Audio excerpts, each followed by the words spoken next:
Adrianta, we are already live, I think. Yes. Okay. Good morning, all of you. Good afternoon. Good morning. Welcome to this knowledge sharing series session from ACAE. Honorable Doshi Sahab, Datuk P Kasi, Architect George Kunihiro, ACAE President Architect Rita So, Architect Rajeev Kathpalia, Architect Ar Adrianta Aziz, distinguished colleagues, delegates from ACAE, my dear friends, students, a warm welcome to all.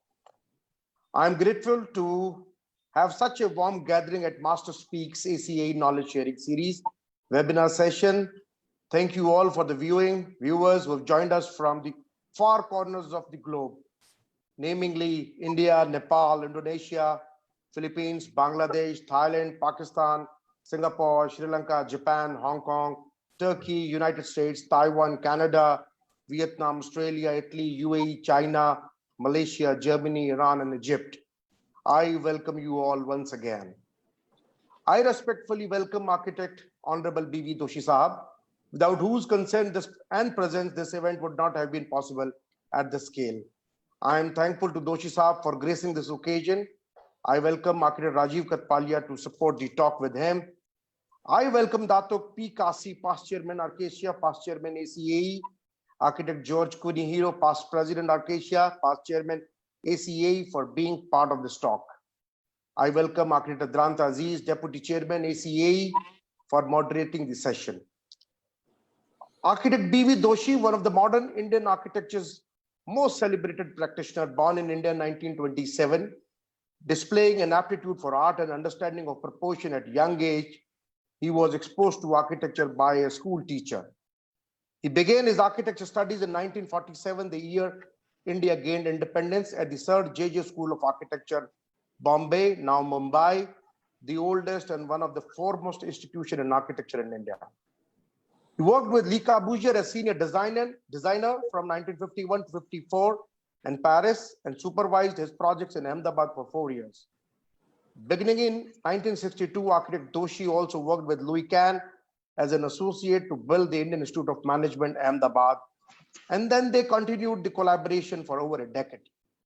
His office Vastu Shilpa was established in 1955. Vastu Shilpa, which was since been renamed Vastu Shilpa Consultants. He established Vastu Shilpa Foundation for Studies and Research in Environmental Design 1978 to evolve indigenous design and planning standards for built environments appropriate to socio-cultural and environmental milieu of India. Today, it serves as an effective link between academicians and professionals. Architect Doshi was founder, former director, and former chairman of School of Architecture and Planning, Ahmedabad, from 1966 to 2012, which was renamed CEPT University in 2002, and he is the currently Dean Emeritus. Having been recognized both nationally and internationally, Architect Doshi is a recipient of many awards, such as Officer of the Order of Arts and Letter of France 2011, Global Award for Lifetime Achievement for Sustainable Architecture, Institute Francis de Architecture Paris 2007, Prime Minister's National Award for Excellence in Urban Planning and Design, India, Aga Khan Award for Architecture for Aranya Community Housing, Gold Medal Academy of Architecture of France, Gold Medal Indian Institute of Architects, Padma Shri National Award Government of India. Architect Doshi is a fellow of Royal Institute of British Architects and Indian Institute of Architects, and an honorary fellow of the American Institute of Architects. Architect Doshi has been jury member of several international and national competitions and awards. He has been visiting USA, Europe since 1958, and has held important chairs in several universities. Architect Doshi is equally known as educator, institution builder, and also a recipient of the most prestigious prizes in architecture, Pritzker Prize. A warm welcome to you, sir. Thank you so much. With today's talk over shaping the architecture education in Asia, past, present, and future, we seek your directions through your vast experience and insight on the profession as well as in the education. Thank you. Now I would request my president, my boss, Architect Rita So, President Acacia, to welcome all the panelists and Architect B.V. Doshi. Architect Rita So. Thank you, Architect Gyanendra. Thank you for the good introduction. I welcome everyone to this webinar series that we have on Master Speaks. And like Gyanendra has mentioned, we have overwhelming response. And I'd like to welcome you. Primarily, ACAE is a regional organization covering 21 Asian countries. And actually, it's a representation of the National Institute of Architects from the 21 countries that sits on the Council of ACAE. Over the last 50 years, we have been seeing tremendous growth, tremendous participation, and currently, given the COVID situation, much as we are concerned about the economy, concerned about the livelihood, the good thing about it that surface is the connection via the technology. I think over the last few months, we have been meeting very, very often on the virtual platform. And indeed, it's a very interesting platform for us to connect. I'd like to thank you for joining us. And today, we are very honored to have with us a distinguished guest, our Pritzker Prize Laureate, Architect Doshi. He's with us together with Architect Rajeev. And together with them, there will be a dialogue session, which Gyanendra has highlighted. We have our past chairman and past president looking at the various architectural education over the years and moving ahead if in the event that in a situation of COVID-19 and beyond that, what will we be looking at it? And I believe we are at a very interesting crossroad now. Looking at architecture education, we really need to have a collective sensibility towards what we need to train our future architects. At the same time, because we are Asian, we need to apply the Asian sensitivities to the work that we do. So therefore, I am looking forward to this afternoon's dialogue and discussion, and hopefully that we can come up with something that is interesting, something that is that will take us beyond the next decade or even to beyond the next century. And I believe that your participation, your dialogue will help shape our agenda. In my term of office as a president, we want to look at what is being Asian about our sensitiveness to our built environment, our heritage. At the same time, mindful of the Industrial Revolution 4.0, the impact of technology. We have seen over the last 4 months the tremendous impact that technology has facilitated. So I think with that note, I would like to wish you all a very fruitful section, and hopefully at the end of the panel, my chairman, Gyanendra, could compile the list of discussion that we will take it up to council to further deliberate. I wish you a very, very fruitful and successful discussion this afternoon. Thank you. Thank you, Rita. Now I invite the moderator of the session, Deputy Chairman of the ACAE, Architect Ar Adrianta Aziz, to move forward from now. Adrianta. Right, thank you, Architect Gyanendra, our ACAE Chairman.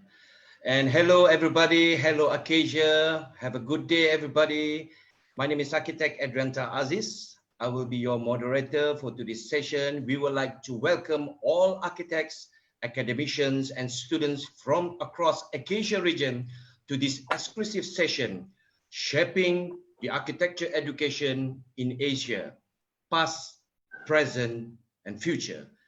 Under ACAE Knowledge Sharing Series Year 2020, Master Speaks with Architect Balkrishna Viltaldas Doshi, Pritzker Prize Laureate, joining us today with our past and present Chairman of Education Committee, Datuk Architect P Kasi from Malaysia, Architect George Kunihiro from Japan, supported by Architect Rajeev Kathpalia, and also our Chairman of ACAE, Architect Gyanendra Shekhawat.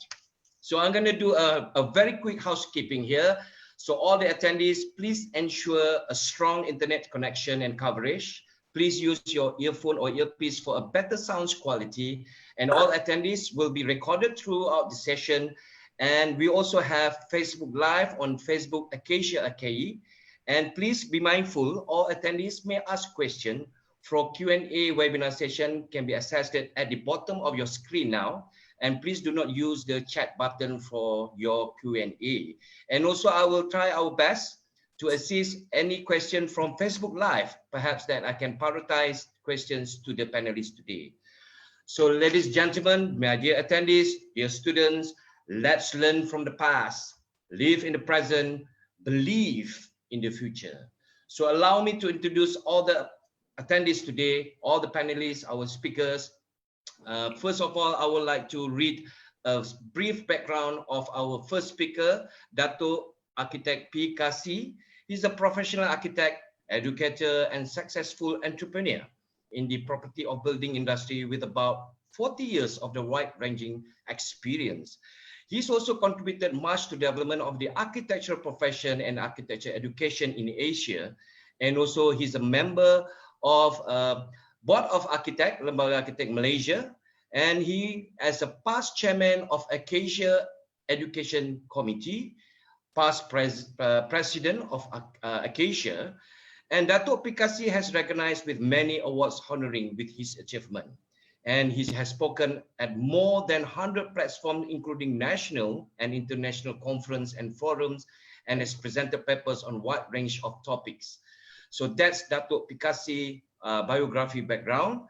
So let's continue with the second panelist that I shall read briefly about architect George Kunihiro, an American architect's educator, a professor of architecture at Kokushikan University in Tokyo, and a visiting professor at Tsinghua University in Beijing, Kyoto University of Arts and Craft, and special invited professor at Meiji University. He is also a president of Regional Council Asia, ACAE, from year 2011 to 2012, and National Board of Directors of AIA, with a member of the College of Fellows. So George has received numerous international recognition, including presidential medals from AIA. With us also, we have our speaker from India. He assists us with Doshi. So let me read about architect Rajeev Kathpalia. So Rajeev Kathpalia is involved with architecture, urban design, and planning projects throughout India for over 30 years as a partner at Vatsu Shilpa Consultants. This critical acclaimed practice is the recipient of several international and national awards and honors, and its works has been published and exhibited extensively. Besides running an acknowledged practice, Rajeev has been teaching for the past 25 years. And he also a trustee of the Vatsu Shilpa Foundation, a not-profit research organization in environmental and habitat design. Well, ladies and gentlemen, without further ado, let me welcome Datuk Architect P Kasi. Hi, Datuk, how are you? Hello, thank you, Adrianta. Thank you very much for those generous introduction. Greetings from Kuala Lumpur, Malaysia to all our viewers. I would like to start by saying, for those of you who've not heard much about ACAE, ACAE has just celebrated its 50th anniversary last year in Bangladesh with a huge show in Dhaka. Now, 50 years ago, there were Asian architects from 6 member countries who had the vision to form an organization to take care of their interests in Asia, as opposed to be just being part of other organizations in the West. That was a time when architecture was picking up in this region. And today we have membership from 21 member institutes in this area. And we represent more than 100,000 members. While UIA, the International Union of Architects, represents more than 1 million. Now, the difference with ACAE is we're a very dynamic and friendly organization. And if you attend some of our events, you can see we practice the Asian culture of warmth, reciprocating with one another. Now, with this stance, since 1979, we've been meeting very regularly. And this has given us unity to speak on behalf of Asian architects learn about best practices, exchange notes, and learn and lean on one another. Among the things that we have achieved in ACAE, we are regularly holding an ACAE forum every 2 years now. We started with the Asian Congress of Architects in 1984 in Manila, and the Congress has been held every 2 years ever since. And we have started the ACAE Awards program. We have a magazine that is being published regularly. We have web resources, and most importantly, they set up ACAE. Now, the Committee on Architectural Education has been in existence since 1986, and I was a member of the committee since then. Till about, I took over chairmanship of ACAE in 1991 for 4 years till 94, and I've been following what's been happening since then. Among the activities of ACAE, I think one of the most active things that we have promoted is the Students' Jamboree. Started in 1986. I was there guiding and conceptualizing this whole Jamboree. And one of my happy moments in ACAE is that it's continued for 34 years, and I'm still around to speak about it. I was concerned that those days, people used to come back and say, oh, I met so-and-so at Harvard, I met so-and-so at the AA. And I wished for the day we would say that we met at the Students' Jamboree in ACAE. And the day has arrived because the Jamboree, the participants who participated in the early days have already taken leadership roles. I think the most prominent was Juwara, the president of the Indonesian Architect. He attended the second Student Jamboree in Seoul. And people are now becoming leaders of institutes in this region. It augurs well. ACAE has also promoted many student competitions, workshops. In fact, many don't know that 35 years ago, we actually produced a book on architectural education in Asia. Hong Kong Institute did a database on schools of architecture in Asia. At that time in 93 or 94, we had more than 300 schools. Now, we have achieved a lot over the years. What's happening today, we need to tackle the low-hanging fruits. There's already world-class events happening in the ACAE region. Now, this webinar is very good because I'm told we have more than 3,000 participants who are tuning into this program. Now, if you could connect some of the world-class programs that are happening in this region, for example, in Malaysia, we have Datum. And if you can beam it to all over the different 21 countries, you'll find students and schools of architecture having access to a lot of new knowledge. Now, this is very, very important because you don't get this in all the schools. Travel is expensive. Bringing in speakers and meeting up with students is expensive. A webinar gives you the possibility to bring knowledge into their doorsteps, and they don't have to spend the money. And I want to share with you one experience that we had in the Jamboree in '86. We had about 100 over local students and students from 12 member countries who were present.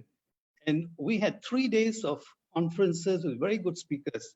I was intent to bring all the students to the conference. The organizers said we couldn't afford the lunch in the hotel. So we made a compromise. We brought all the students, they sat on the floor, and we gave them packed lunch and sent them to the park, right? But they benefited so much from all these things. So things can happen. And I think we need a passionate group of young architects to promote architecture in this region. I'm very glad ACAE has started the working group on young architects. And I saw in Bangladesh last year, the passion which they bring to this event. And I hope more people from around the region will get in. Now, where's the future for architectural education? Many years ago in ACAE, we talked about setting up a council of deans and heads of schools of architecture in this region. Now, Philippines has done this already in their own country. We can get their help and extend this across the region.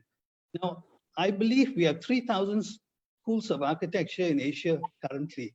And there's so much resources in this institutions that we are not connecting. All we need is a framework.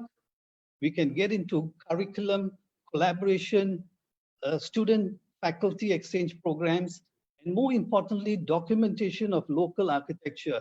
We seem to know more about Western architecture than local architecture.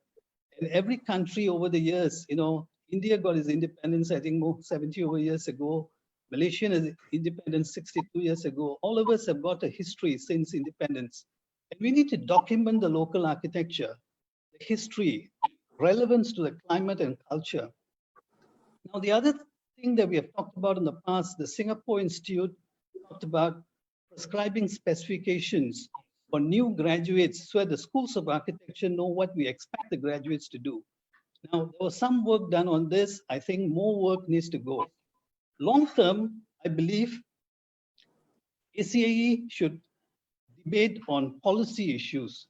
Among the issues that I think that comes to my mind, architecture has been around for thousands of years, but the way we practice part 1, part 2, part 3, it's less than 200 years old. From the little checking that I did, in 1835, RIBA was set up.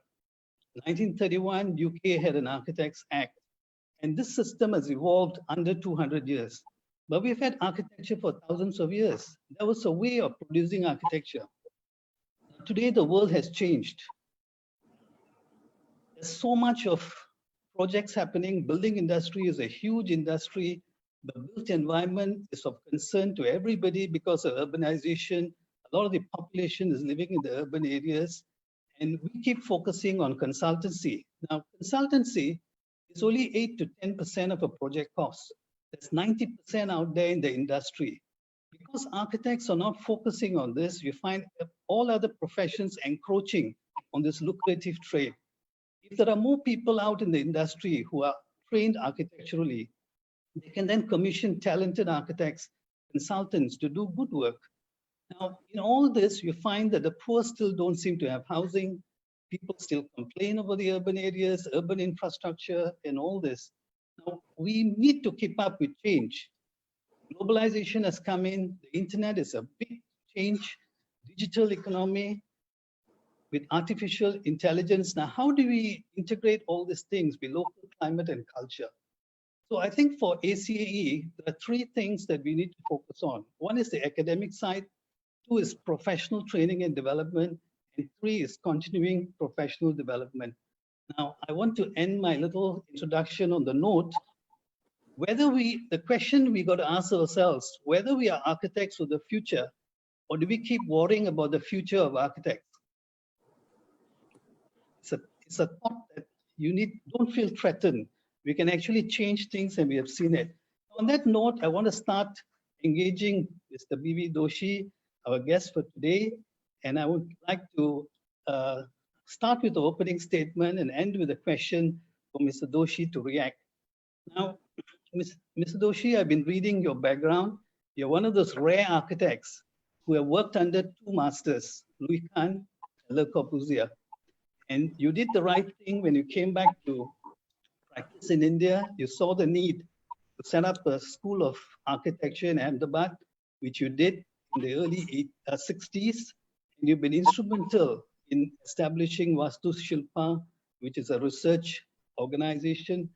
And you've been teaching at many universities overseas as a visiting professor.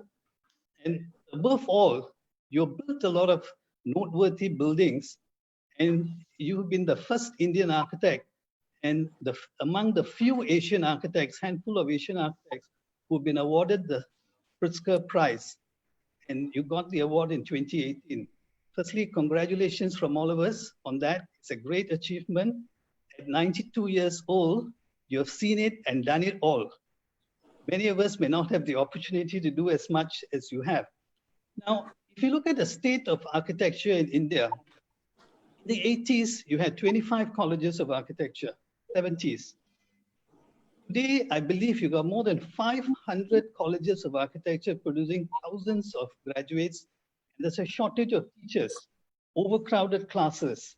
And when I look at other parts of Asia, it could be similar in other parts of ACAE, where I believe we've now got more than 3,000 schools of architecture. With this large number of colleges, now at discussions, we've been asking ourselves a question. Is the way we are teaching architecture the right method? Today, we don't need large campuses. Teaching can be done remotely. And we have now seen with the COVID situation, teaching can even be done virtually. You don't need to have large campuses. However, experience teaches us that there's no substitute for training under an experienced architect. And you yourself, from your experience, would know that you've worked under the great masters. And experience on site, experience in putting and building together buildings is very, very important for an aspiring architect. Now, with this elaborate background, could you, Mr. Doshi, share with us your experience and viewpoint on what we have done right and wrong in architectural education in Asia in the past, how we could improve the situation currently being imparted in our colleges, and how do you feel, what direction we should take in educating our aspiring architects? Thank you, Datuk P Kasi. So I will allow our beloved architect BB Doshi to respond our Datuk P Kasi's questionnaire just now, because what Datuk P Kasi is saying, that I can tell you, learning architecture is not only the product of teaching, but learning is the product of the activity of learners. So I allow Architect BB Doshi to respond to Datuk P Kasi's questions just now. Please. Well, first of all, I want to congratulate all the eminent members of ACAE. When I got the letter of invitation, I was not only surprised, but I was honored. And I said, here is a chance to meet all the members, enlightened members of ACAE, and that too in my hometown. I had the privilege of meeting a couple of members from the committee today who were sitting here in Jaipur. And I had a chance to talk to them about ACAE. Before that, I had also sufficient or at least some knowledge about the activities. So, and what Datuk just now mentioned about the kind of work ACAE has done, I would like to, first of all, not only thank all of you as members of ACAE who are conscious about the work, the profession, the environment, the quality of education, and also concerned about the future everywhere. So your work and your credibility and your consistent every year annual gatherings in different parts, what you started or what ACAE has started as a small institute, today it has become international and it is connected globally. So to have a chance to talk to those members who have from a little seed created a forest of connectivity of architecture and environment and consciousness in the profession, I think is very important. What I remember years ago, that I had one enlightened lady from Dr. Vikram Sarabhai's mother, and when I asked her about learning and growing, she mentioned only one thing, because all her 6, 7 children have been remarkable citizens and have read that contribution, like Vikram Sarabhai and others. What she said was, become a gardener, plant trees, give manure, give necessary food and tenderness. Don't prune much. Give them a chance to grow their way. And I think this is probably the story of ACAE. ACAE began years ago when I also was a member of the Council of Architecture in India. And I had attended a couple of members, including one in Bangladesh. I was thinking that so much work is being done. And I think during this pandemic, our concerns have become much greater. We have to do a lot more, and we have to find in expanding, every country is affected. And every country has diverse population. Every country has several means of doing economic work and even progress in those countries, but still that is not going to be sufficient. It is going to be now even more difficult and more acute than what we ever thought of. The other thing is Acacia talking about education, because that is the main goal of learning, and that learning becomes the main source of practicing. And when that is important and that is concerned, the question would be, what kind of students who will have, what kind of education would we have, and what kind of professionals we would have. And then the other question that comes up subsequently, and which is actually at the root of our practice, what is architecture? And I think Professor Kasi had already, Datuk had mentioned about this in his letter, the question about the practicing things that we have to do. The issue to me that concerns is, how does one learn, practice, and grow? And what kind of a thing should we do?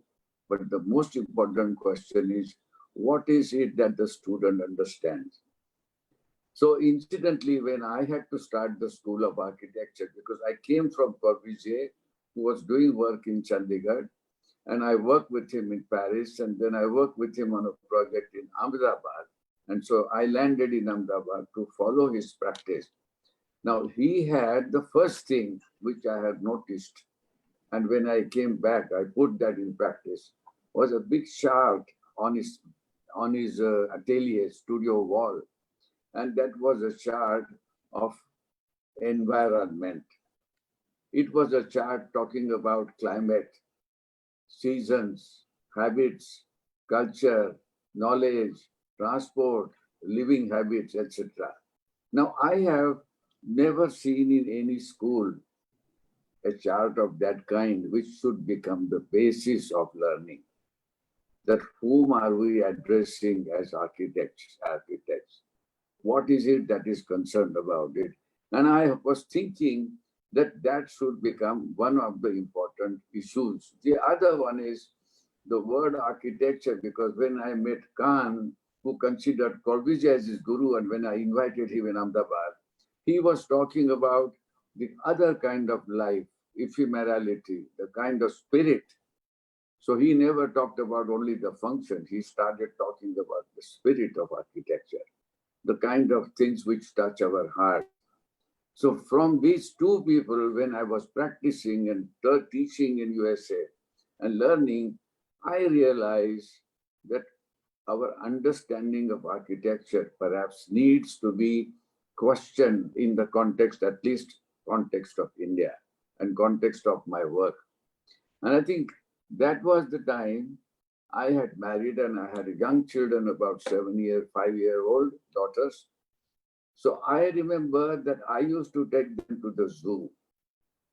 And when I took them to the zoo, everybody was questioning, what is that? What is this animal? What is this bird? What is this? What is this crawling around? What size? What scale?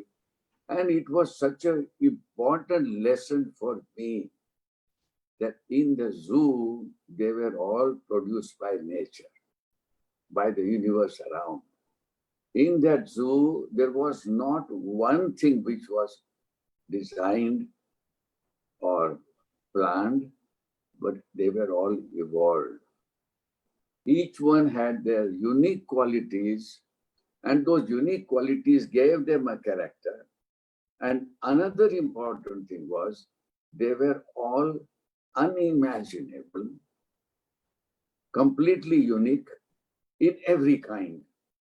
You can look at the skin, you can look at the color, you can look at the crawling things, you can see flying, you can see in water. So everywhere there were animals and birds and reptiles and whatnot of all scales and all sizes.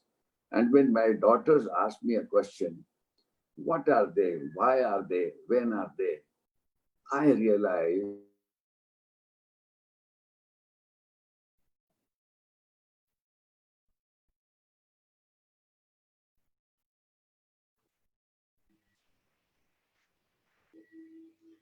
I think we have the lagging at the Doshi side. Yes, the video seems to have frozen. Yes. Can we just give a minute?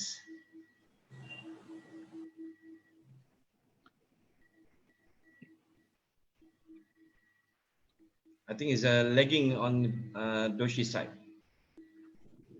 Yes. Perhaps Gyanendra, can you give a call or something? Yeah.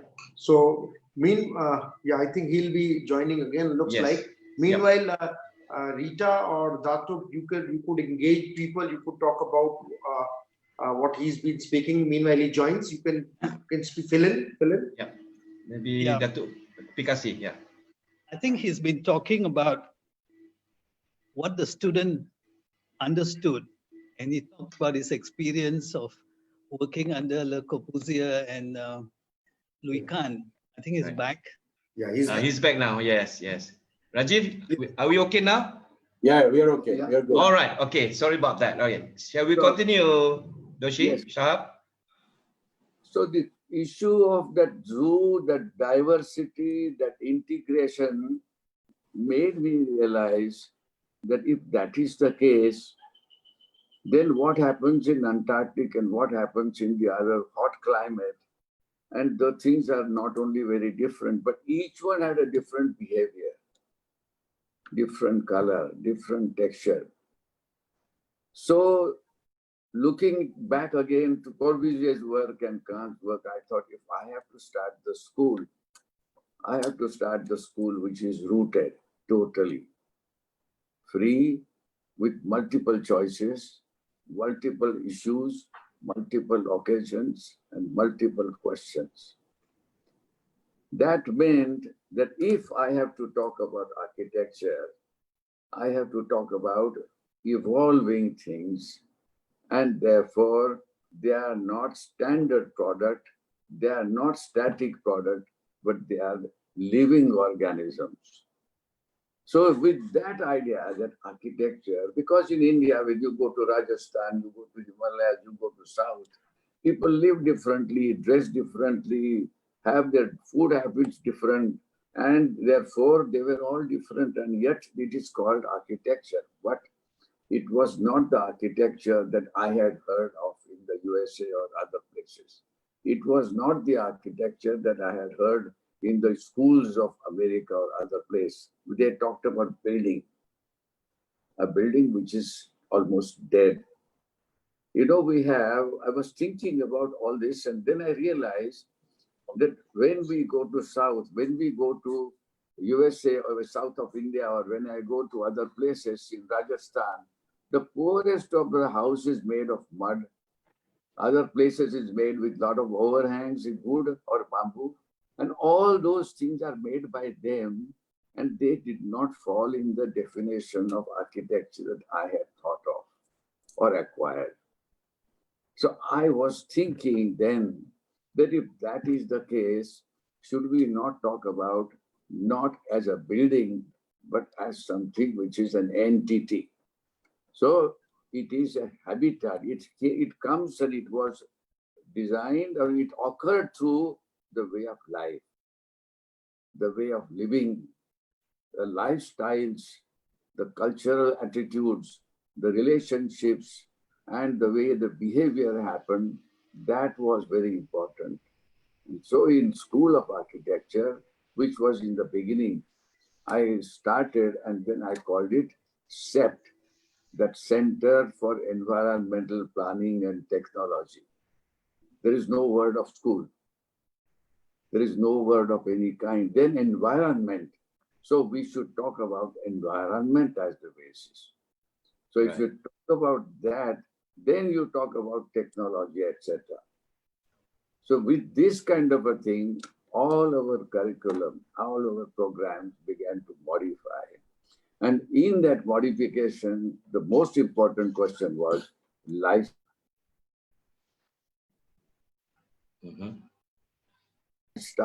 or habitat. And that habitat has become really a major thing to talk about. In which, what do you talk, then you talk about the nature, natural laws, the climate, the culture, the land, the resources, and the habits. You talk about relationships, because in India, whenever you meet not one kind, you meet multiple kinds of people of ages and whatnot. And then they start talking, but then there is only one thread, and that thread is of life, living life fully. So can we really then talk about architecture where life is fully lived and there is a celebration of life? Because all those informal things which have happened in buildings and spaces, they really became the great life. When I visited the South Indian temple, long back with my children, I could not explain to them then that why the columns had animal heads and horses and camels and the people had statues, etc. And the column was not only column, but it was also having all these images over time. And almost recently, I realized that actually those sthapatis, they call sthapatis. Sthapati means that who establishes things. And they thought that their world is not their isolated world, but there the world is the real world in which have animals and plants and people and history and religion and faith. And so what did they do? They took those columns and added those figures. Everything was added. So the columns became alive. So everything in those temples, the plan, the kind of character, environment, you thought that they were already having conversation with you. And that idea, which happened to me long back, in the zoo, I realized then that here is really what a sthapati, not an architect only, the one who establishes. But he should do is bring the whole world within the space which he is using, which he is satisfied. And I think that is how then the center of environmental planning and technology became not only architecture, but we added all the possible disciplines, including planning, including climate, including the management, but all this was added, including visual arts. So it was not really the only talking of building in isolation.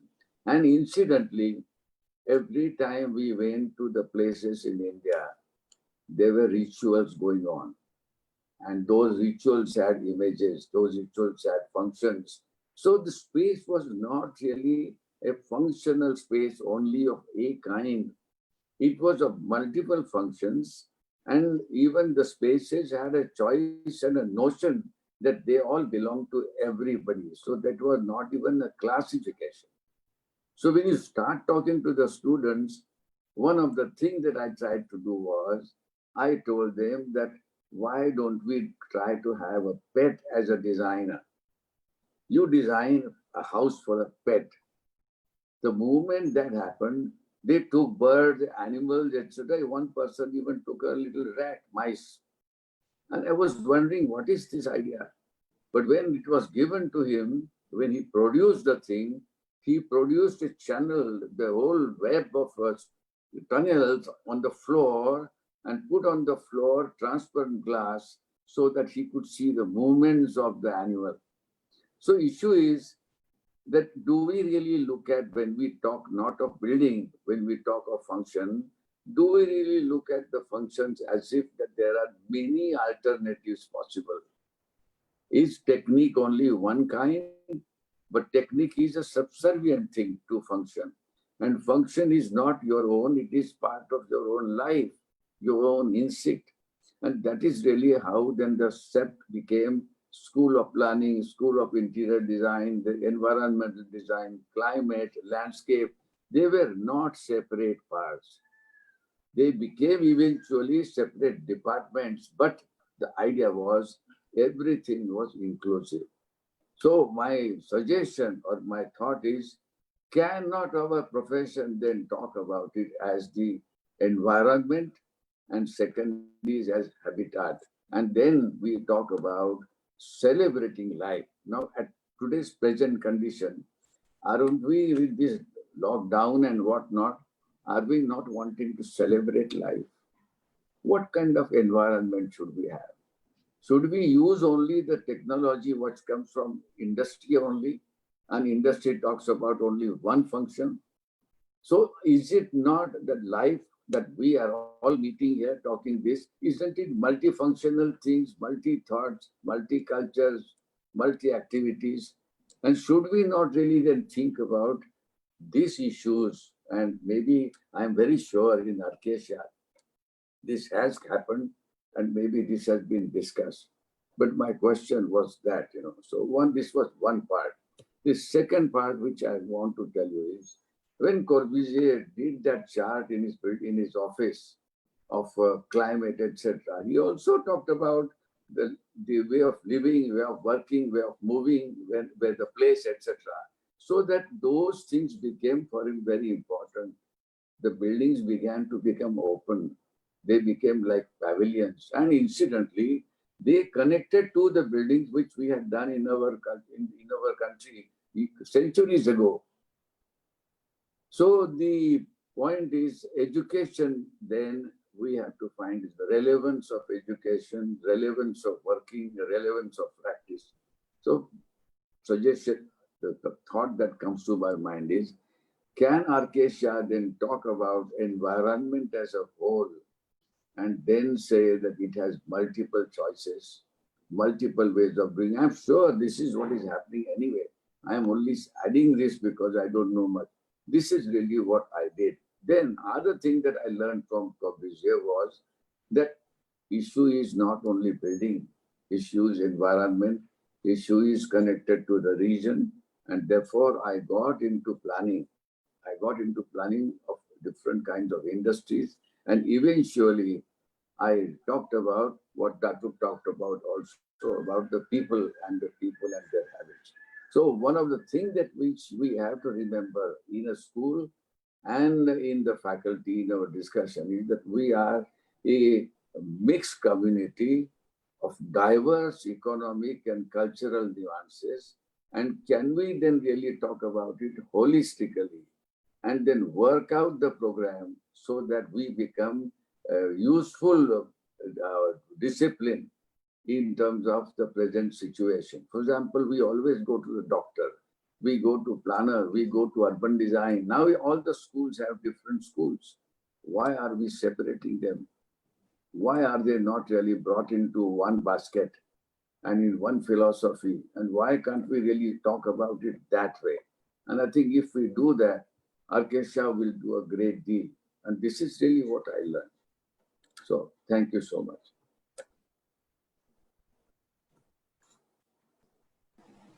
Thank you, Doshi Sahab. I totally admire and inspiring your response by saying that architecture is supposed to be complete with nature, because when you want to produce the great architecture, you make nature more beautiful together with our culture, with our life, and of course, to develop a passion for living, for learning. If you want to do it, you will never cease to be grow, because the roots of education in architecture is a bit bitter, but when you're looking at the nature, it will be sweet, beautiful, and I believe will be inspired for all of the attendees today, especially for the students and academicians. So with that, let me allow architect George Kunihiro to allow his questions, to his thoughts about his present education. Architect George, can you please unmute yourself so that we can have conversation? All right. Like, please. Good afternoon. It's afternoon here. It's 4 o'clock, and I don't know where you are, but hello everyone. And Mr. Doshi, how do I say this? Sahab. Doshi Sahab is like saying No, just Doshi-san, yes? Thank you for this very thoughtful speech or answer to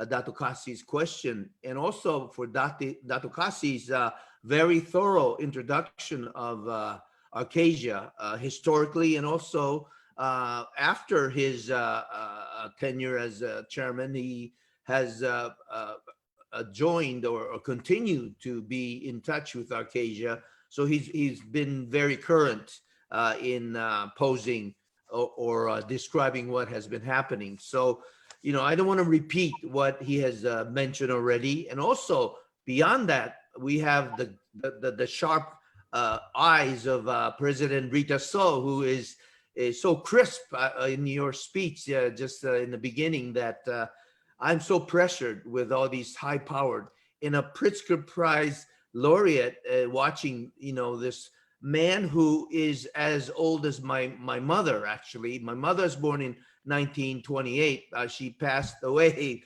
but so you're like my father, really, and I'm getting old. I'm almost 70 years old. So, anyways, I just want to say, with respect to Arcasia, as you are here, all of you have was born in your country, in Arcasia country, and been raised. And I think many of you had went to school abroad and worked abroad, like Mr. Doshi, who has been in, he was in Paris and coming back home.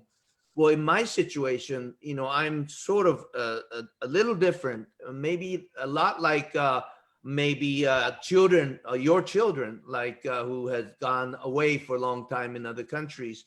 I left, I was born in Japan, but I left when I was 12 years old and lived in the United States for 33 years before returning back to Asia.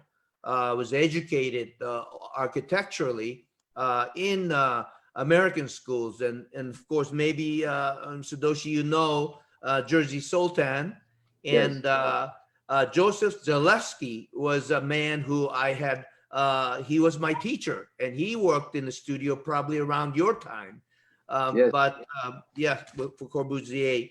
So I was educated in a very Western Eurocentric kind of education.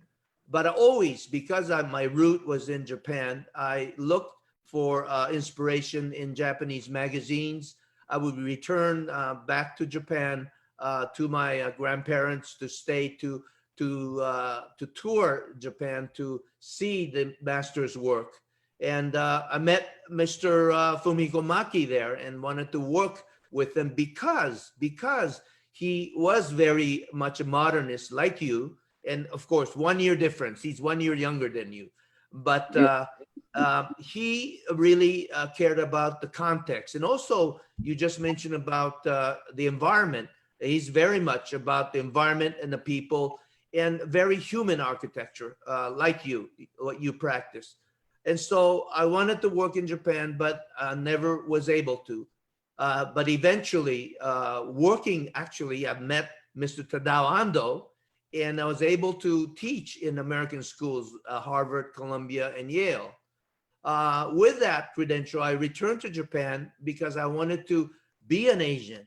You know, being an Asian in America is a little different, but I wanted to be with all of us, so to speak. So I returned to Japan and began teaching. And I have been specializing in doing research on modern Asian architecture and the heritage for the last 23 years.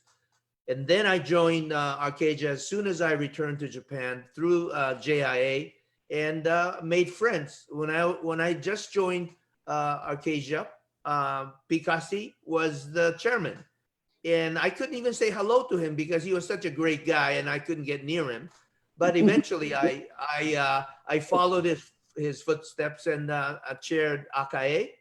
At that time in ACAE, well, it was in the transition, I think, having been organized as the former Commonwealth Association of Architects member institutes in Asia. And it was very close in a sense, but it began to open up to go out. And what we did was in Asia for ACAE, which I think our generation in the late 1990s and 2000, late 2000s, I would say, to try to have the program, like you said, holistic program of education in Asia. So Yolanda Reyes, who was the chairman at the time, proposed Arcasia program for architectural education to encompass the whole Asia as a resource to share different contextual architecture in Asia, so that we can teach each other about Asian architecture. Well, unfortunately, it didn't materialize, but I think this effort is still going on. I think Gyanendra and your generation is doing it. And I think the world is getting smaller and smaller. Like now, we're talking here like this. And I've lectured for Turkey, 3 lectures just a few weeks ago, and 10 lectures in Macau, thanks to Nuno, sucked me into this teaching in this format without paying for airfare. Now, you know, Mr. Doshi, I don't have to pay for the first class airfare to you. You can come to Japan anytime to teach, you know? With So in pleasure. that sense, but anyways, so the idea that I wanted to pose, I had 2 questions and I was wondering what to say, but I think one thing is about Eurocentric mode in our profession. And I just want to read, if I can read this, and since my colleague P Kasi had read this question, I just want to be formal to you and read my question. The question is about the role of regional architecture in Asian modernism and beyond the field of architectural education. And I may repeat what P Kasi have said, but please bear with me, that having worked for Le Corbusier, Master Modernism, and with Louis Kahn, you've been given a torch to carry on the spirit of modernism. In the era of independence movement in the 1940s through 1960s in Asia and other third world countries, you became a messenger of, at that time, sort of Eurocentric-ism as non-European, working for Le Corbusier at the time in Europe. In the studio of Le Corbusier and also in the meetings with Louis Kahn and the projects in Ahmedabad, I'm sure that you've given an advices to both masters regarding what's happening in region architecture and how it works in your country. In your, I would say, 65 years or so of practice, most of your completed or all of your completed projects are in India. I just learned from your partner, are located in India in the region. And you have been an inspiring social architect, producing many buildings catered to the needs of the underprivileged in the society. And you're also a poet. Your architecture echoes the songs of the land. It illustrates the simple lives of the people in the villages and in urban environment of the working class. Above all, you've bridged the language of your culture with the language of modernism. With such a diverse background, living through the mature phase of modernism, through the decline of the movement, modern movement, into the reactive and experimental phases of postmodernism and deconstructivism and late modernism, if there's such a thing, I'm certain that you have a strong position regarding where our profession in the field of architectural education is today.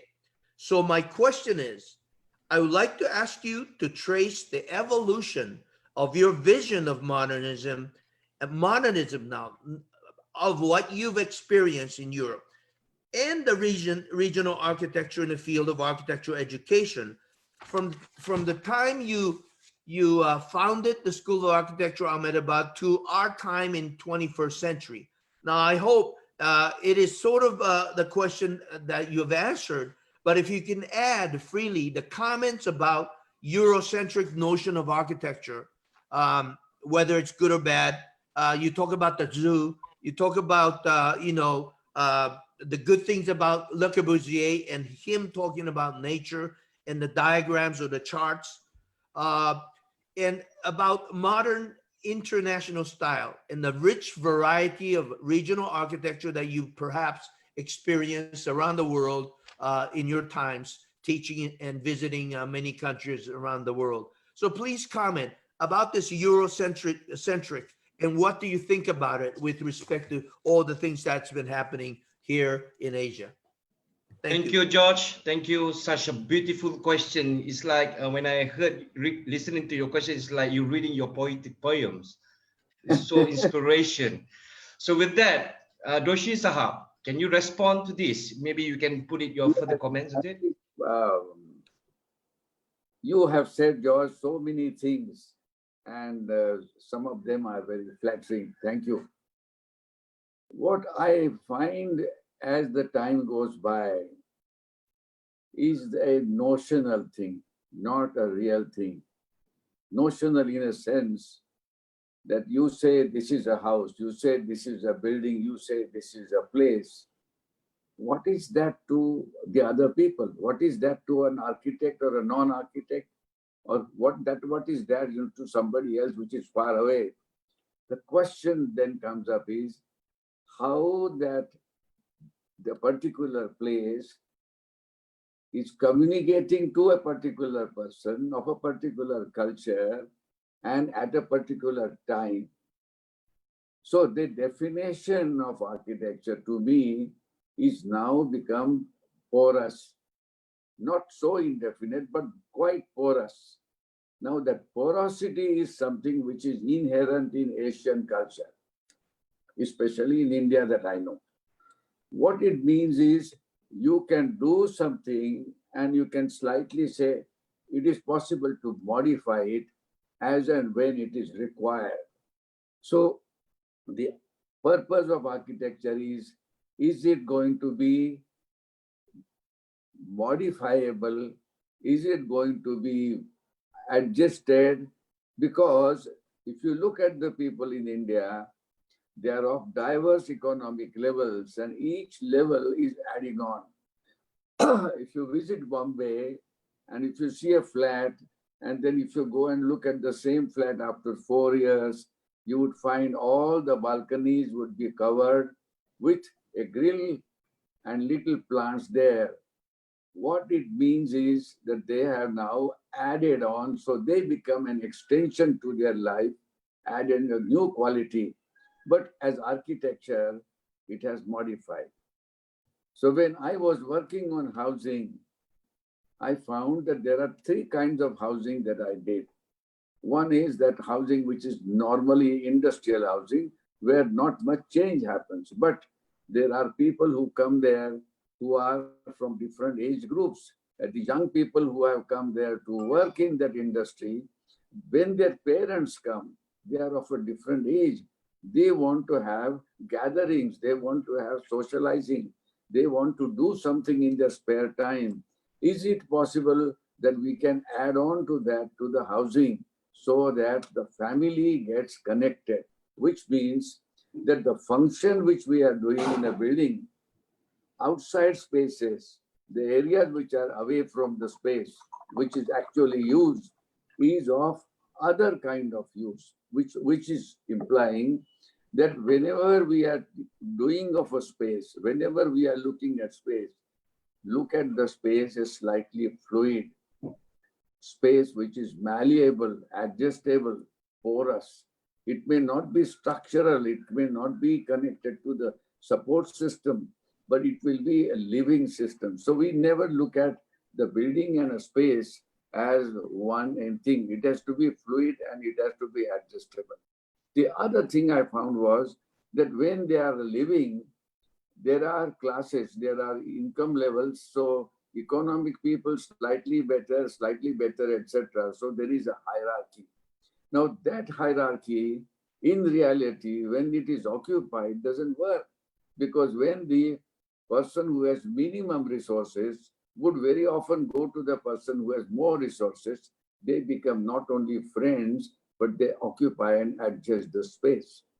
So when I designed housing, I found that if I can adjust this, my building will not have a form, but it will have efficiency. It will have a livelihood, and through architecture, I can probably create something else. I discovered this in the old cities of India. I have discovered this in old cities of Ahmedabad. So it is modern, yes, it is planned. It begins with an idea and it is almost like a modern solution to a plan. But it is designed in such a way that it will become slightly, what you call, open-ended, and it can be modified and it will change the shape, which means that I have violated my idea of what is a beautiful space, what is other space. The way I told you about the Indian temple, I realize more and more that as an architect in India, we call him a Vastu Shastri, a person who is connected to the environment.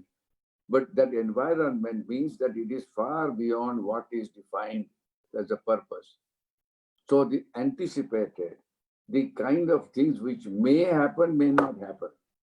Because you are always, the life is never the same. Life changes, moods change.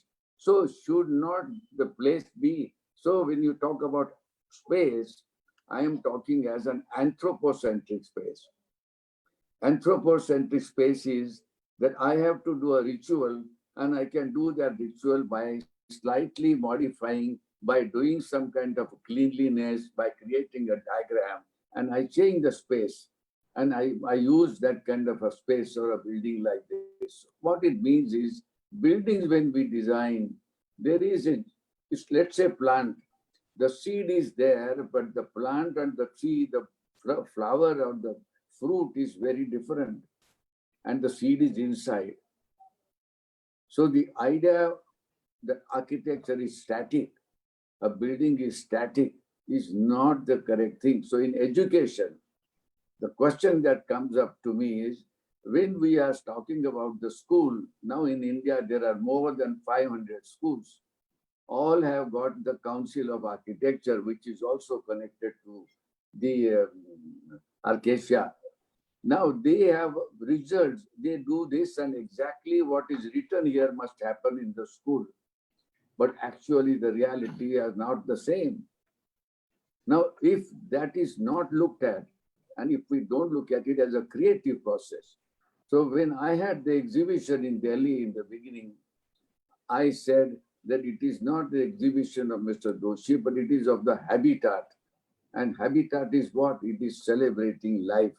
So coming back, everything that celebrates life, which is constantly modifying and evolving, is a living thing and is a thing which gives us joy because it has now got life. It is not dead. So the measure of room, measure of space, measure of material, measure of technology, I think needs modifications and slight, not slight, but vagueness about its possible additions or changes. And I think this is what I think. So the Europe, actually Italy, if you look at old cities in Italy or in Europe, so much modification has happened. But if we talk about this and then we come back and we say, no, this is the structure and this is how it has to happen. Actually, everything that we do must have alternative possible changes which can be used or which can be cherished in a different way. It's like our body, which you can add for a while. I think that I can answer. Wow. Thank you very much. Such a very inspiring response. And then we can feel the absorb the energy that we can expand the focusing on to be a better architecture. By looking and listening to all the conversation between Doshi Sahab, Datuk Architect P Kasi, Architect George Kunihiro, like I can tell you there are two types of education that we believe here from this platform. This one should teach us how to make a living, and the other one is how to live as a better architects. So, and now I will allow Architect Gyanendra, Chairman of ACAE, to ask the relevant question to our next panelist, Architect Rajeev Kathpalia. So, Architect Gyanendra, please. Thank you, Doshi Saab, for your wonderful engagement with us. My question is to Ar Rajeev Kathpalia. Sir, there is surely an influence of the pandemic on the education and definitely on the architecture education. Universities, schools are closed around the world, and the classrooms are now entertained over video conferencing. Zoom, Cisco, these are now common words. The digital platforms are common words. The Google Meet and all those platforms. This temporary arrangement will conceal after the cases are contained, vaccination is there, schools and universities will resume soon after. However, what do you think is the impact on the university education system, the school education system, the whole concept of architectural education? Will it require an immediate renovation? Will it require any architectural syllabus to change? I mean, how do you think the present situation, taking it further down the line, maybe 2 years, 3 years, 5 years from now? And second also, what is your word of wisdom to budding architects and also to students of high school who plan to join architecture in this pandemic time? Over to you. Well, first of all, I'd like to thank all the panelists and for ACAE to invite me on this webinar.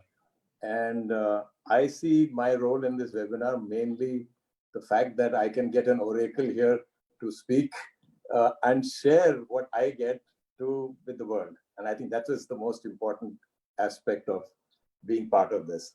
The other aspect, what you ask is about, and I'll go back to what architect Adrianta just mentioned about living life and about knowing about life. So I think to me, the pandemic has created a situation where, you suddenly have a possibility of reach, which wasn't there before.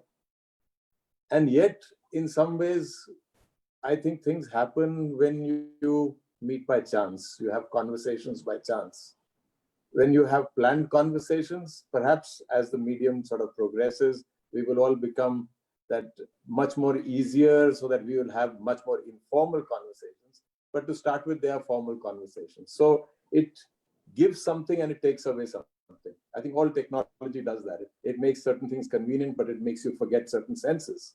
So today, our memories are not as sharp because, we are so dependent. We used to remember all the phone numbers of all our friends and family. And now most of us don't remember our own phone numbers and we have to look at our phones. So there are all these aspects, I think. And I think architecture is finally about not only the head, but it's about the hands and the heart.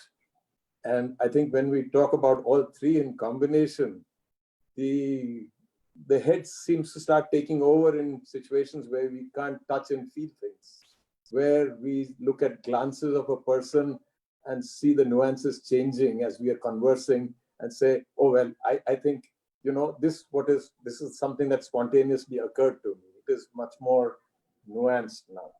So I think that those are the kinds of issues that we will have to find ways, and perhaps technology will evolve with that to help us do that. And perhaps we will find other ways to go about it. But it has also given us another aspect, and that is something interesting. It has given us time. Earlier on, there are so many webinars going on now. And it surprises me that we have so much time now to spend and listen and reflect. I think we were all running on this, riding the tiger, as they say, and we didn't know how to get off.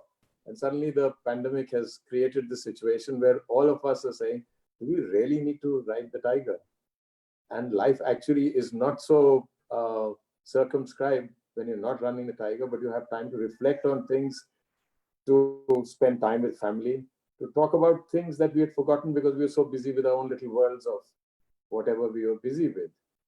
So I see this as an evolving process as much of, of education is, because education is not about knowledge, it is about learning, and we sort of learn from each other.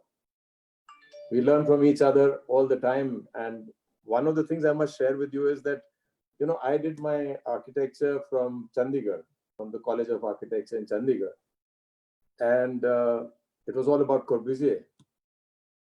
But I don't think I actually got to know anything about Corbusier till I traveled the world. I worked in the Middle East. I studied in the US and worked in the US. And then I came back. And then I met Mr. Doshi.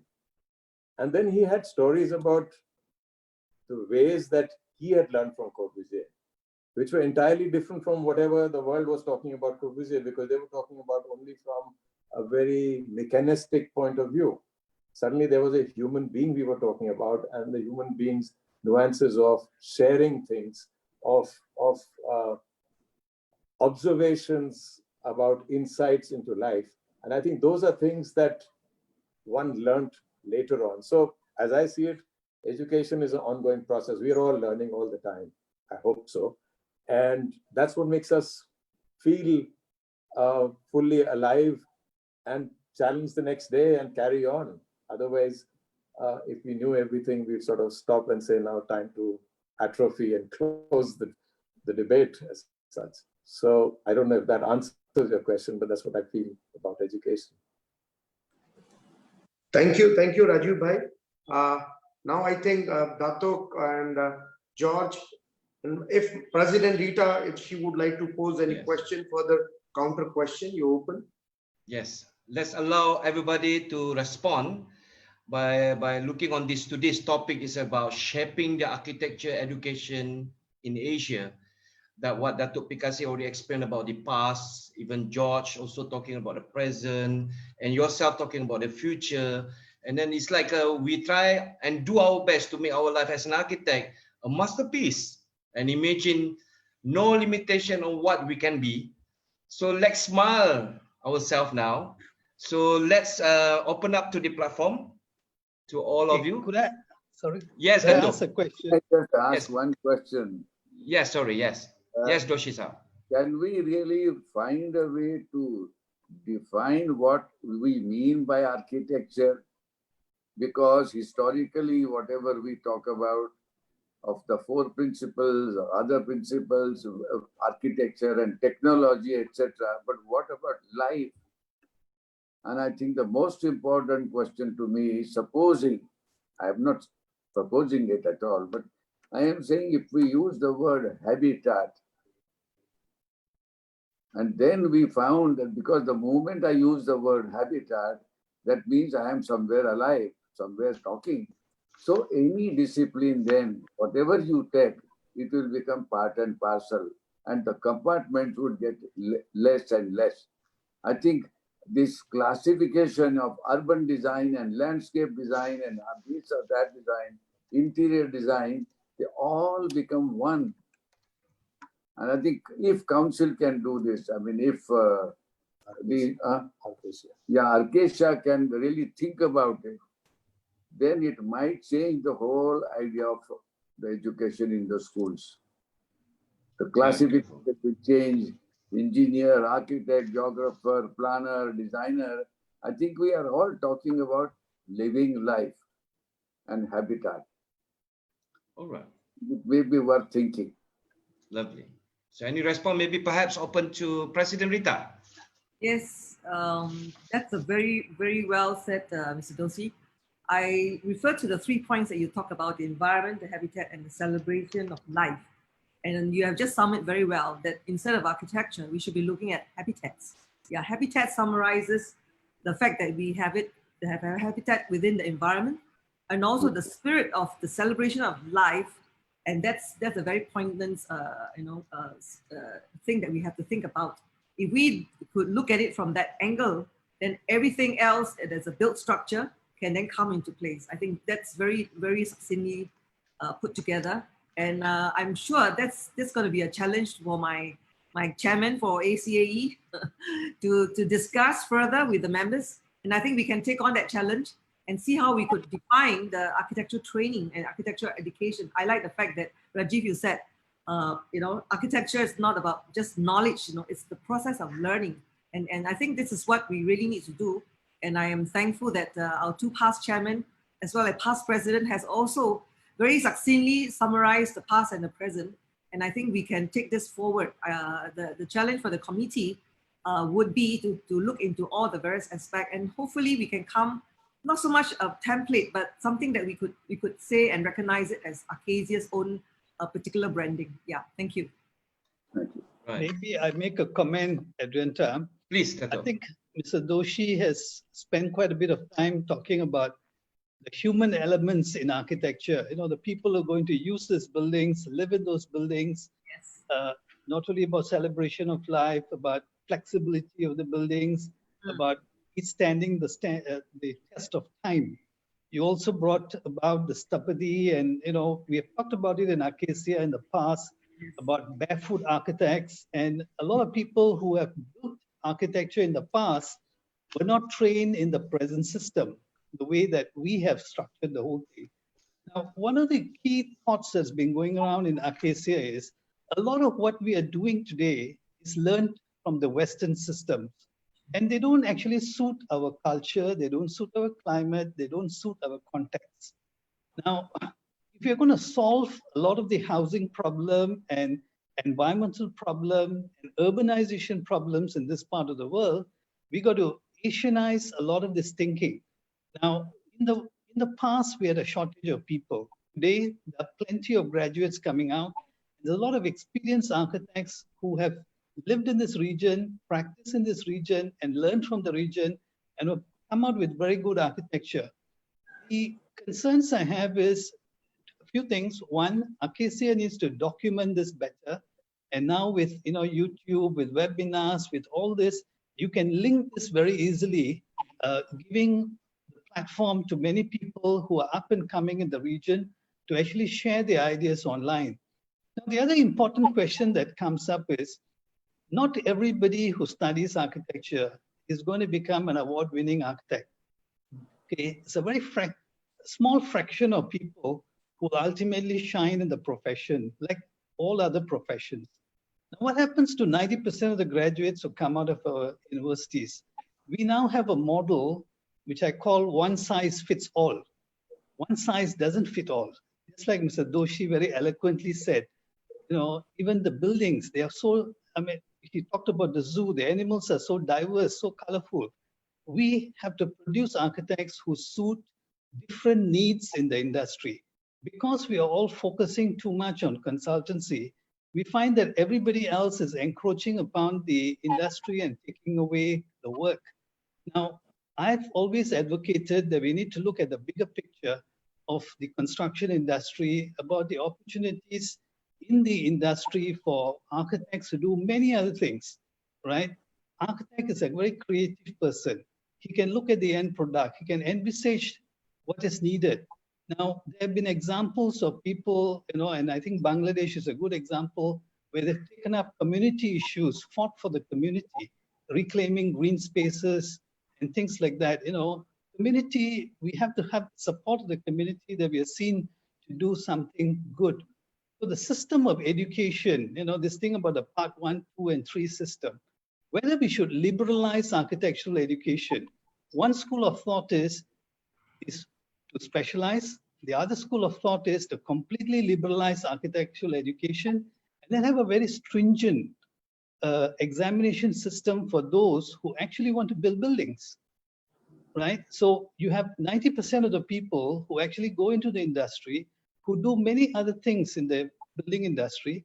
There's a fraction of people who want to actually build buildings, and they focus on that area for which you need to know the codes, you need to know the rules and regulations and health issues and many things.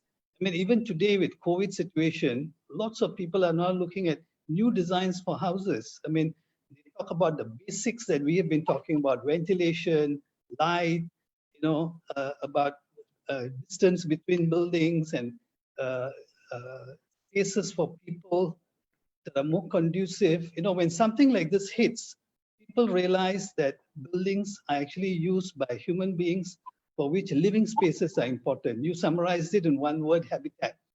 Now the issue, how do we address this with future graduates? Do we liberalize? Do we get more specialized? You know, schools are producing thousands of students. They're looking for directions from people in the industry. You know, all of us who've got the experience, who are sitting in positions where we can talk about, deliberate on policy. Any response from anybody? Yes, please. You know, in my study of Jaisalmer in Rajasthan, which was built several centuries ago, I discovered there that it's a very dry place, not much money, not much travel, etc. It's in the desert. But then I saw beautiful, rich, expensive houses. And then I saw the other place, very small houses there with hardly any money. What they did was that they created a kind of technique or a skill that how do you become related to somebody who you cannot have because it is beyond your aspiration. And I think that little fragment of connection, what they did was in the poorest of the poor houses, they gave one or two little pieces of stone which are carved, which are used by the rich people. They also have them in their place, placed by them with the idea that they believe that they also have something.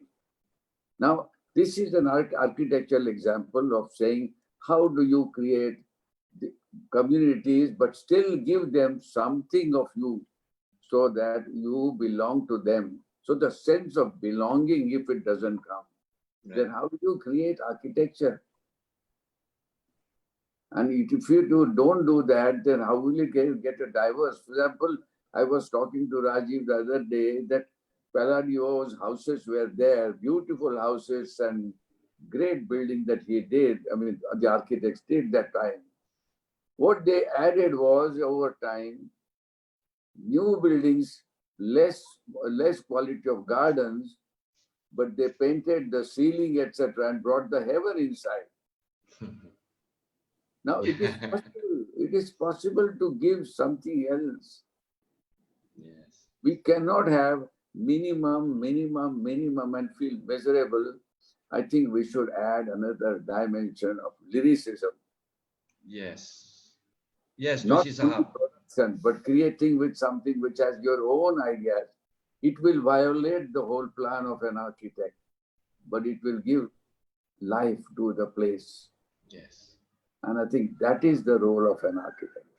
I would like to relate your response, Doshi Sahab, because one of the questions from the webinar Q&A button here, how do you see the future transformation of habitat in the context of evolving lifestyles? Maybe perhaps I would open up for architect George. Maybe George, can you add on to respond this, the future transformation of habitat in the context of our evolving lifestyle? Well, okay. I just wanted to add to P Kasi's comment about Mr. Doshi's, beliefs or ideas. I think you mentioned about habitat, and I think what you mean is more like not build a house, but build a home, or build a place, not just a space. It's something that what impressed me is you had worked with Louis Kahn and Le Corbusier, and but you mentioned about zoos, not just environment, like in the sense of let's say a scholar saying environment. You're talking about your grandchildren, and you're talking about zoos. It's very soft. It's very soft. Like Louis Kahn is very heavy. You know, when you're with him, I'm sure, I never met him, but heavy guy. And it seems like Le Corbusier was much softer, but he's a big ego. But you know, you don't have an ego. You're like a, you like I would say, what I say, like Tai Chi. Where you pull them and so it's very much like you are such a solid individual architect, but you are sort of like air. You're like air, and it's just wonderful to hear a man who had worked for these masters coming back to India. But not just to be like a guru. That's the thing. You're not a guru. You're a realist. And that's what impresses me, because when we're listening to you, and you're like I said, you're my mother's age, but you inspire me like like a father telling me I just went to the zoo, and I said I'm asking all the questions, and you're telling me all these things. So just such a wonderful experience being here. Okay. But I just want to say that now with the young architects who's listening, maybe, and some students and some young architects who are beginning to make change in the world, there are environmental architects, but there are tech architects, tech architects working in this, well, I would say much beyond Zaha, let's say, that I don't even understand. Maybe it's about robotics and AI.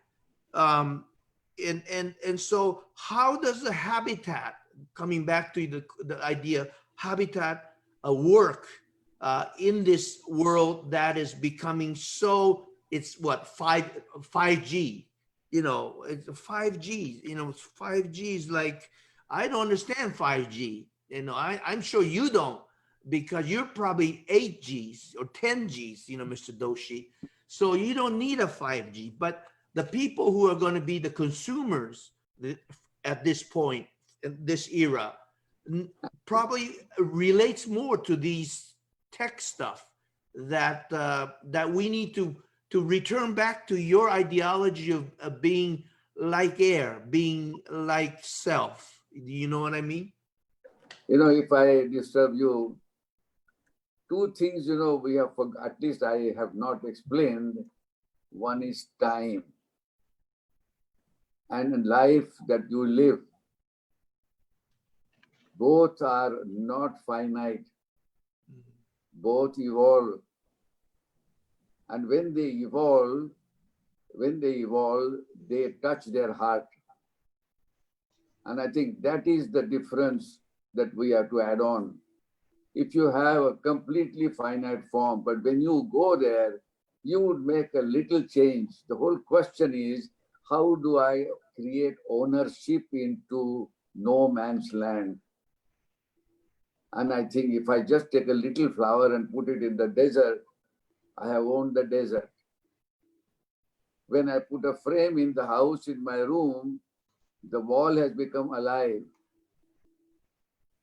And I think most important thing is, how do you create that aliveness into the environment? It doesn't matter what scale and where. I think that is important thing. And I think we are talking of architecture, but we are not talking about ownership. Feeling the sense of belonging. And I think architecture is supposed to have a sense of belonging. Yes. Very good, very good. I would like to relate what architect Josh saying just now about the present architecture student, especially talking about involvement with the AI. And because the past president of Sri Lanka Institute of Architects and past chairman of ACAE, architect Jayanta Pereira, he posted this question here. How effective can be e-learning in the architectural education? I would like to draw to Gyanendra to respond so that Doshi Sahab can be continued to his response. Gyanendra. Jayanta Pereira, our past chairman of ACAE. Gyanendra. So, thank you, Jayanta. I mean, what was Jayanta's question? Actually, you were reading his questions. Yeah, he's saying that how effective can be e-learning in architectural education now? Yes, so actually this question was well answered by Architect Rajeev Kathpalia. It's not about sharing or teaching, it's about learning. And I do agree, this is a kind of a phase which has kind of arrived. Unfortunately, we were not prepared for it, but this kind of situation has arrived where I see small children also learning through webinar, through e-teaching. Schools and colleges all over the world learn through smartphones and laptops and computers. So this is I think a small period which has arrived, and I think students should take all the time. They should utilize the time And as Rajiv very nicely said, it is all about learning. You need to still learn, you still need to move on, and things will finish. And as Doshi Saab rightly said, we still need to find out a way to celebrate space and to be a good architect. So I think e-learning will be a process, will be there for some time to come. And I think this pandemic will soon end, and maybe we would get back to normal. So this is what I could say as of now. If I could add to that, Adrianta, Yes. e-learning, I think, is something very, very important, and it's going to be explosive. If you look back at the history of the world, when printing was invented in the 1400s, now it increased the amount of knowledge in the world. And that's how the Industrial Revolution took place in Britain, right? And from the Industrial Revolution, the world, went into mass production, went into a lot of things as a result of that. Now, what is happening in the internet and in the virtual world is that information flow is going to explode.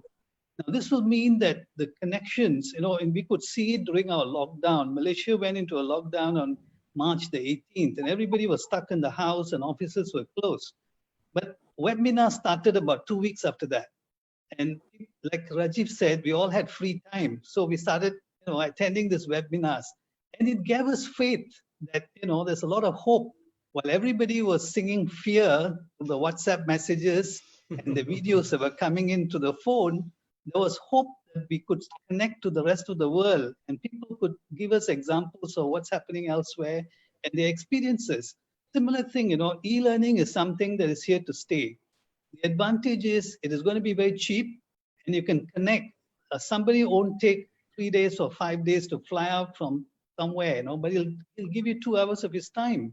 We can learn a lot, but there's no substitute for actual experience on site and building a building. You must differentiate the two things. On the theory side, it will help. Yes. How about you, Doshi-san? How about you? I am all right. I was just thinking about this, ownership. Okay. I went to Jordan and went to see Jerash, and I saw those valleys, and then I went through the crack. And after the crack, suddenly I saw a wall and I saw a palace, the facade carved. And I was wondering, that when it was done, would anybody expect that somebody is going to go that far, that time, do this? I mean, when we talk about history, when we talk about great architecture or whatever buildings are done, or even the unimaginable things which we don't know how they happen. Question is, do we really ever think of becoming a part of it? Or do we always want to say, oh no, it is not for me, it is not for this? And I think that's where the difference is. The idea that slight inclusion of oneself and saying, no, I belong to this. I just found in my book a statement written there, and it was that when I walk with my umbrella open, the rains will come. Anticipation. Rita, you want to say something, Rita, just now? Yes. I just wanted to add to all that is said. Yeah, I think the fact that Mr. Doshi has mentioned about time. I think we all live in different quantum of time. And I think the fact that the disruption that comes in, we do not see what's happening, but already we can see the ease of learning, facilitated by e-learning. So let us not throw the baby out with the bathwater. All right, many of us are still in gearing up, especially for our generation. We do drafting, we do drawings by hand, but now we are looking at assisted building information modeling. All right, so these are all skill sets for us to realize our creation of a habitat. All right, we can learn in terms of material science, in terms of evidence-based research. Yes, even the wind flow can be analyzed with much ease. So therefore, I am saying that especially for Acacia, our young people are learning very fast. And I think we should not give up the fact that architecture is still very important to us. More importantly, is the creation of habitat, the context that we are building in, both climate, both geopolitical context, economic context. But again, it is very wide for us. And therefore, I challenge the younger ones to really learn and embrace new technology in order to help us do our work better as an architect.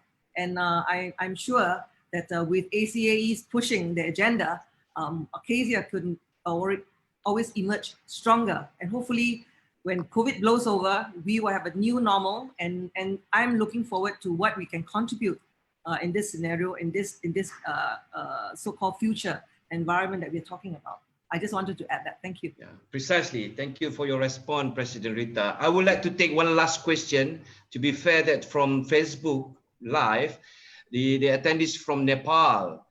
I throw out this question maybe for Doshi, and then I open up for all the panelists here. The question now, how do you see the functionality of existing public spaces in the new normal after the pandemic? What do you think about our Asian traditional open spaces and the usage in contrast to the indoor spaces? So Doshi Sahab, do you think that, what is your opinion about this? I don't know whether we would overuse it or we would ignore it. I think a human being, you know, no matter what we say, we will still be breaking the rules. I think, you know, in India, when you see this COVID going on, whenever we are constrained now, we are tired, 2 months, 3 months, let me break it, what does it matter? Actually, the death count is read in the newspaper. Death count is perhaps seen when you are scared about yourself. But actually, it doesn't matter at all, either way. So I don't have any other answer to this. Gyanendra, you want to respond that? Yes. Actually, there is one question from my committee member from Singapore, CK Lim. He says architecture affects life, people, and environment. Among others, good architecture makes a difference. Unfortunately, many in the world at this moment of time still homeless and live in pathetic conditions. How would architecture education and architects be trained to contribute to providing a resolving, affordable, and humane housing to humanity? And I think, sir, this is a topic very close to your heart, and you've been working whole your life on affordable housing. So your words of wisdom would be required here, sir. The question from CK Lim from Hong Kong, yeah? HKIA. CK Lim from Singapore to Doshi. Oh, Singapore. All right, Singapore. Sorry. Yeah.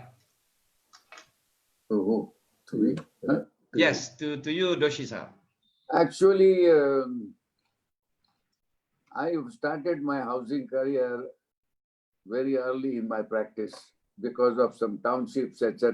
And then there were some categories that you had to build, and then you had to keep certain distances.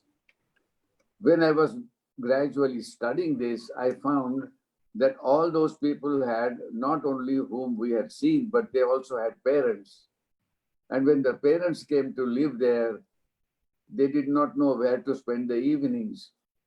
And when there are evenings and when they want to gather, those spaces which were designed by the architect began to get crowded, and everybody began to come out there. So in architect, first of all, built form is alive. Built form is meant for unexpected activities also to be part of the activity. So whenever we are designing buildings, especially low cost and other housing, there are unlimited dimensions, you know, which we never look at. How when we plan for a purpose, we don't know what is the extension of the purpose which may happen. Because we are all talking about housing, etc., for limited number of people with limited resource, limited activity.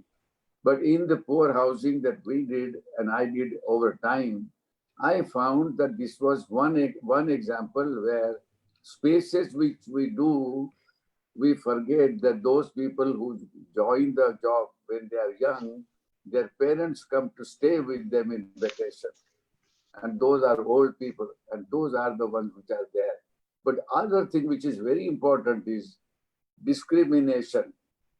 In the housing, when we did the life insurance housing, there was one group was of the 3 lakh money, one category of income group.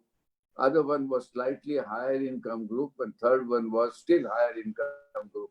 So one had 1 room house, 1 room kitchen toilet, other one had 2 room, and third one had 1 more bedroom. Now when they gave us, naturally you think this is the way housing has to be built. But when I realized that that is not what is going to happen, because everybody would have extended family. We are forgetting that architecture never remains static, even in the ancient world, because it is lived by people. Their families are there, their cultures are there, gradually go on changing, they expand. So here we did the plan and we built the 1 room house on the ground floor with a staircase going up. On the upper floor, we made 2 rooms, that is 1 bedroom and 1 living room. And the third one, the ground was the bigger house. Upper one was 1 room less. Third one was still 1 room less. So the third one on the staircase was only living room and a bathroom and kitchen, no bedroom. The ground floor had 2 bedrooms. When it was built, we proposed that they will go on extending this through negotiations. Today, all the houses have been modified.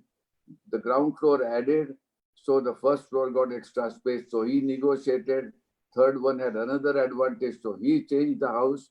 House plan has changed, but the life has infinitely improved. And for 25, 30 years now, they have not changed, because they found not only house, they found friendship, they found social connections, they found employment jobs, haves and have not. So we are not looking into architectural education, social change, cultural change, and changes which happen over time. And I think that is never discussed in the schools. What happens to social change over time? And my suggestion is, whenever architecture is talked about, we should talk also about change in the society and social structure. Very well, very well. Thank you so much, Architect V.V. Doshi. You kind of a very inspirational idea. Same goes to our panelists today. Our past president, ACAE, and past president of ACAE chairman, Datuk Architect P Kasi. Thank you also to Architect George Kunihiro from Japan. And also, thank you so much to spending time with us, President Architect Rita So. And as for all the panelists today, your response, your explanation, your advice, your actions inspired the future architects here to dream more, to learn more, to do more, and become more and better. So I allow Architect Gyanendra, Chairman of ACAE, to have a thank you wishes, and also to our sponsor. So thank you, Doshi Saab, for accepting our invitation, and we are honored and we are blessed to have you. Always, you've been showering your blessings always, especially on me whenever I came with any request. And thank you, Rajiv Bhai. I keep bothering you. Thank you so much. And Datuk Kasi, thank you so much for coming back to ACAE. And George, you've been there the day I won the post. You've been guiding me since then. So I would still keep bothering the ACAE past chair, and with all the guidance from my energetic boss, Rita So. We are her team. So thank you so much for all of you joining. And Rita, would you like to conclude the session by just 2 words of thanks? I could only add that we had a very interesting dialogue session. Thank you very much, Mr. Doshi and Rajiv, as well as our past chairman, past president, and indeed moderated very well by Adrianta. I hope you all stay safe, Yes. take care, and we meet again in the next webinar coming soon. Right. See you. Thank you. Bye-bye. Thank you. Thank you. Thank you. Thank you all. Thank you. Bye-bye. Thank you. Bye-bye. Architecture education is the gateway to the future, is the key for tomorrow, and investment from the past. reflection of yesterday, and belongs to those who prepare for it today's journey. So dear architects of Acacia, today we stand and rise together. Let's inspired by the past and build for the future. Be safe, be healthy, be cool. Have a wonderful day, everybody. Thank you so much. See you again. Goodbye. Bye. Go. Bye.